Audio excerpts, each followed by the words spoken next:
So by now what you have is a finished graph, and it should look something a little bit like this.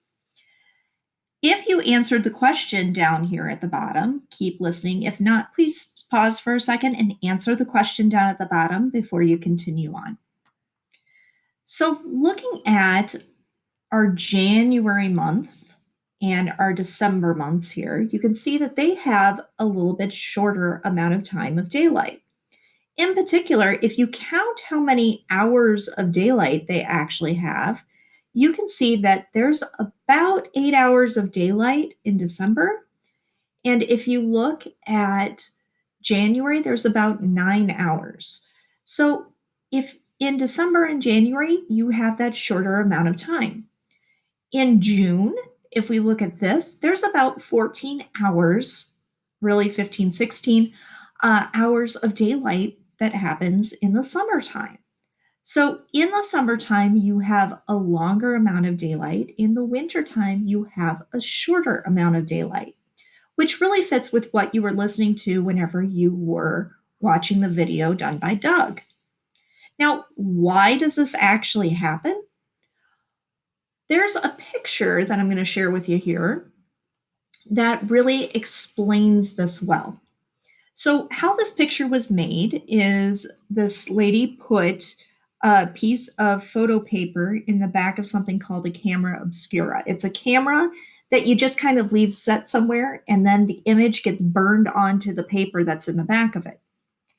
As she left this particular camera obscura there for half of a year, and as the sun moved across the sky during the day, what it ended up doing was actually burning the path of the sky into the photo paper. So the higher line here is going to be in June. Okay, so June. And the lower line down here, this one is going to be December. Okay, if I go somewhere in the middle, that's going to be in the middle of the year, and that's going to be sometime in September, and it's going to be in March. Okay, so how does this kind of fit with what we have on our graph? Well, looking at our graph, you're going to notice that our shorter months of time are December and January, which when we look at the path of the sun in December and January, it's going to be a shorter length of line because the sun does not travel as high in the sky, therefore it is not up as long. Compare that with June, where it goes all the way across the sky in this line. So you're able to see how the sun being higher in the sky relates to there being more hours of daylight. Then in September and March, you're going to end up with kind of in the middle.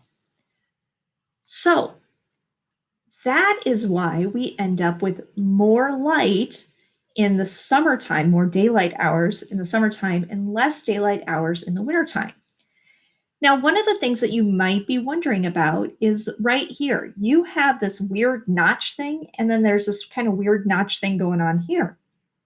That has absolutely nothing to do with what's going on with the sun. What that has to do with is how people choose to interpret the time that it is. What this time period I have highlighted here is called is daylight savings time. So we have that whole thing where you spring forward 1 hour and fall back 1 hour. Well, what that's doing is it's taking and changing the time scale, not necessarily the hours of daylight.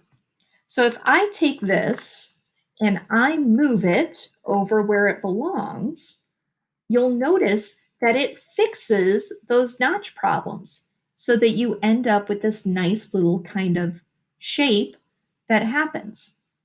So looking at it, you can see how things are getting longer in the summertime and shorter in the wintertime.